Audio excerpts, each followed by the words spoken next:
You know what's crazy is, if a man does not control his lust, it will consume him. In the past year or so, recent months, man, we had Shannon Sharp getting caught up, losing major deals, losing a lot of money. We had the football coach getting caught up. And the harsh reality is, men, we need to talk about this. The Matrix is everywhere. It is all around us. Even now, in this very room, you can see it when you look out your window or when you turn on your television. You can feel it when you go to work, when you go to church, when you pay your taxes. It is the world that has been pulled over your eyes to blind you from the truth. What truth? That you are a slave like everyone else. You were born into bondage. Unfortunately, no one can be told what the Matrix is. You have to see it for yourself. This is your last chance. After this, there is no turning back. You take the blue pill, the story ends. You wake up in your bed and believe whatever you want to believe. You take the red pill, you stay in Wonderland, and I show you how deep the rabbit hole goes. Remember, all I'm offering is the truth, nothing more.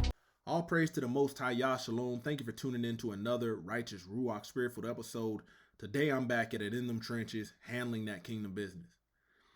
Man, every time I see a brother fall due to lust, man, it's like, man, a lot of these men have done very well for themselves, established a great life for themselves, but one area they never worked on was controlling their lust, taming that beast, man. That beast in itself is like one of those trick candles, man. You try to blow it out, but it just keeps coming back.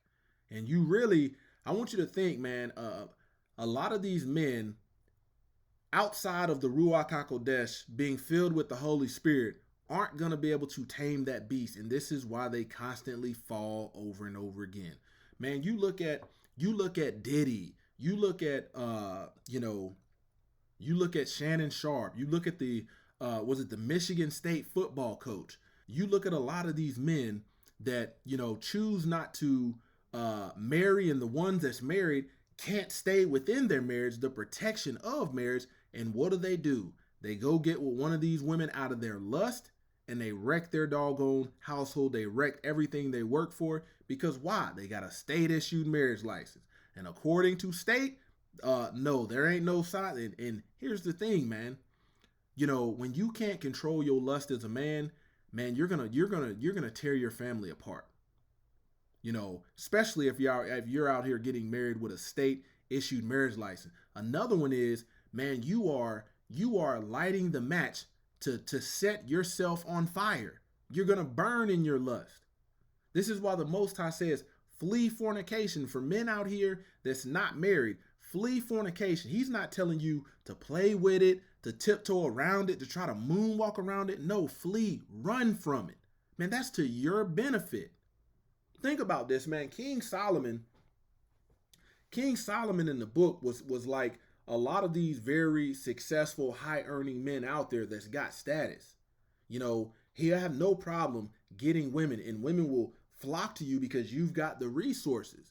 But the reality is, man, when you look at the type of women that King Solomon was entertaining, man, he was entertaining women with bad character. He loved foreign women.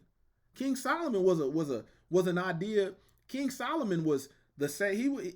King Solomon is your modern day polygynous passport bro, choosing women of these countries that worship all kind of other deities. Men, you will burn in your lust. You got to think, man, Shannon Sharp lost millions of dollars behind a sexual encounter. Millions of dollars. These opportunities are no longer going to come back. But here's the thing. When a man falls at the hand of not controlling his lust, man, it's supposed to sting. It's supposed to be painful. There is no salvation in it. And the reality is, man, for a lot of young men, I want you to realize, man, you had that Michigan State coach who was married, had a family. He fell victim to a woman that was setting up a play, couldn't control his lust. You got a woman at home that you've got access to. Maybe not when you want it, but at least if you could have waited to when that opportunity presented itself, hey, you could have kept your bag together. You lost Like he reached a level of coaching that you got men out here that are coaching, you know, city teams and city leagues and for youth, and they dream of a position like this, and then you get in there and you fumble it because of lust. Man, I want you to understand, man, it was the apostle Paul, Shaul, that said, man, it's better to marry than to burn in lust. At least you've got protection. I tell you, man, for all the fornicating that I did in my life, man, it was headache, headache, headache, headache, headache. Did not prove the pleasure was not worth the pain.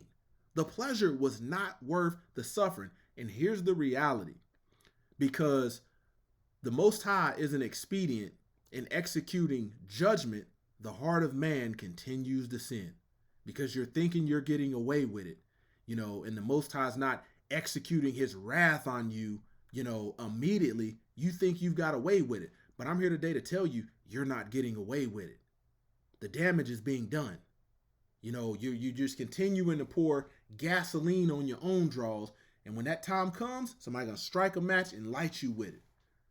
Light you up. Burning in your lust, man. You know, men out here, you might be terrified of marriage and I've heard so many horror stories, but look at what we're seeing. But we're seeing horror stories of men that are not sexually disciplined, not abstaining from premarital sex, getting out here fornicating and getting caught up. At least in marriage, you got access and you're not out here in the public ran through the mud like the way these men are ran through the mud. Man, you get caught up in your lust, people ain't gonna look at you the same. Time will pass, but people will remember. Oh man, you gotta think, man, Shannon Sharp is an old man. He's an older man. You gotta think, what example are we setting for the youth? People love to say, man, you know I ain't perfect, but the book says strive for perfection. So we should see a progression of you getting closer to perfection. Man, if you don't control your lust, man, it will consume you. You got to think, man, you got men out there that they don't think nobody knows. But when you look at how much OnlyFans makes a year, man, these men are giving their paychecks to sit up and watch videos of women and things like this. You got men out here getting tricked out of millions, billions, trillions of dollars. Why? Because they can't control their lust. Man, single men out here. I tell you, marriage is a beautiful thing when it's done righteously. But man, it is definitely better to marry than to burn in your lust. Married men, listen to me. If you got a state issued marriage license and you're out here thinking that these side chicks, these sneaker links, these side pieces is not going to tell, they're going to tell. That's their lottery ticket to exploit you. I'll be dang if you move me off my position, move me off my square with something that I got the wisdom to know can happen, and I allow you to outmaneuver and outplay me. Come on, man, that ain't set apart. Once again, this is the Set Apart Man, kicking that thing gun barrel straight. Until next time, stay set apart, stay disciplined, stay in that word of the Most High Yahweh. Pow.